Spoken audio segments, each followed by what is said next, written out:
equilibrio en el planeta, los virus, las bacterias, los movimientos de placa, el dióxido de carbono, las plantas, cómo es toda la interacción para que la vida esté así como estamos.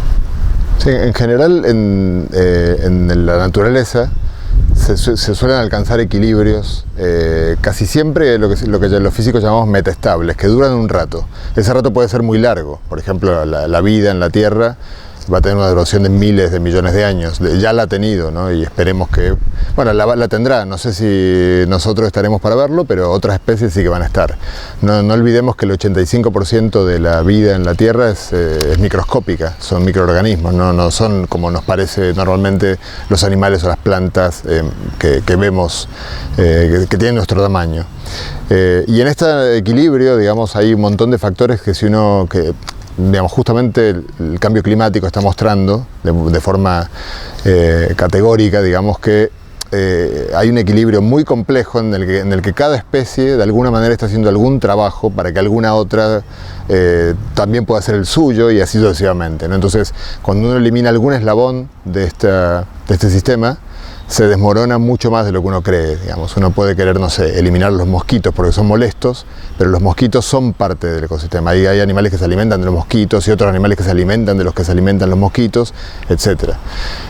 Un ejemplo que creo que es el más chocante e interesante es que los virus, por ejemplo, que en general nos caen antipáticos por motivos más o menos obvios, sobre todo en estos tiempos. Sin embargo, los virus han tenido una importancia fundamental en la historia evolutiva porque son los traficantes del genoma, digamos, son los que toman partes del genoma de alguna especie y terminan haciéndolo parte de otra especie y en particular en la especie humana el genoma tiene un montón de fragmentos que han sido fragmentos virales antiguos y fragmentos que los virus nos han traído y que hoy en día son importantes para que hagamos la digestión, por ejemplo, para muchos partes de nuestro metabolismo necesitamos tener, no podríamos tener el tipo de alimentación que tenemos hoy, por ejemplo, si no fuera por algún virus en el pasado.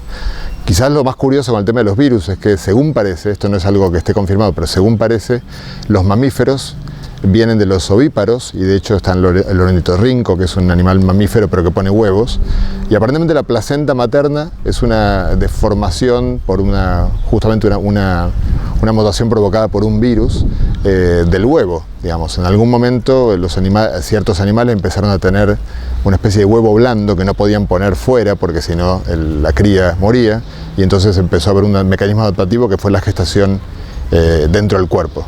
Eso fue crucial para que uno pueda pasarse 9 meses dentro del cuerpo de la madre, en el caso de los humanos, ¿no? Y que pueda crecer la cabeza de los bebés tanto como crece, ¿no? Para que no lo podrían hacer dentro de un huevo, digamos, en una maduración mucho más corta. Luego también es muy lindo en ese ciclo pensar que, bueno, los árboles, por ejemplo, también existen por ese motivo, pero en el caso de los árboles hay algo también todavía más bonito, que es que los árboles crecen por básicamente el carbono del aire, ¿no? Que hay, por ejemplo, el dióxido de carbono, que produce nuestra exhalación. Entonces, cuando nosotros respiramos y exhalamos aire, estamos de alguna manera alimentando las plantas, ¿no? Entonces, hay todo un ciclo en el cual, y yo estoy mencionando un par de cosas, yo no soy experto en esto, ¿no? Pero hay muchísimas relaciones conocidas y por conocer, en las cuales al final, por eso es muy muy peligroso cuando uno elimina algún eslabón de la cadena, porque ese eslabón puede que haga mucho más de lo que uno cree que está haciendo. Mirada compleja y muy interesante. Por ejemplo, nosotros nos miramos al espejo y estamos muy convencidos de que somos ese sujeto que está en el espejo, y sin embargo, si nos miramos con cuidado, vamos a observar que en nuestro cuerpo hay células. Las células son organismos vivos. Cada uno de las células de nuestro organismo tiene nuestro genoma. Nos permitiría en principio replicar nuestra información genética de cualquier célula, pero en realidad estas células se replican, por eso crecemos, pero además también dentro de nuestro organismo hay más o menos entre 5 y 10 veces más bacterias y, digamos, células foráneas a nosotros que no tienen nuestro genoma, que nos han venido de afuera, desde el canal de parto de la madre hasta el lugar en el que vivimos, las interacciones que tenemos en nuestra vida cotidiana.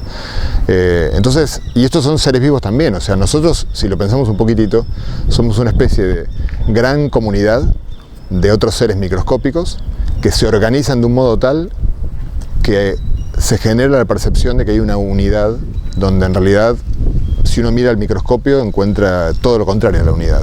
Me gusta acá citar a Fernando Pessoa, que tiene una frase que dice que somos una multitud que proyecta una sola sombra.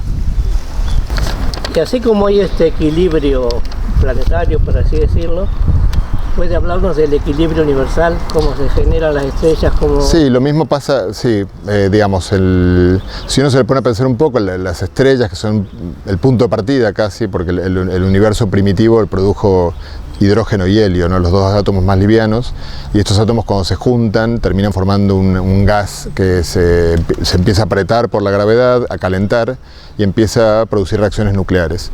Estas reacciones nucleares hacen estos son las estrellas, lo que acabo de describir son las estrellas, empiezan a producir elementos más pesados, litio, berilio, boro, carbono, nitrógeno, oxígeno, y esos elementos están dentro de las estrellas, es lo que los astrónomos llaman metalicidad de las estrellas, y acaban siendo desparramados por el universo cuando la estrella muere. La estrella muere, se produce una explosión que se llama supernova o nova, y se despliegan todos estos átomos que van a parar muchos confines del universo, por ejemplo el planeta Tierra, y de ahí sale el carbono, oxígeno, nitrógeno que forma nuestro cuerpo. Entonces nuestra vida es, de alguna manera, somos hijos de las estrellas, en el sentido de que si no hubieran muerto un montón de estrellas antes, nosotros no existiríamos.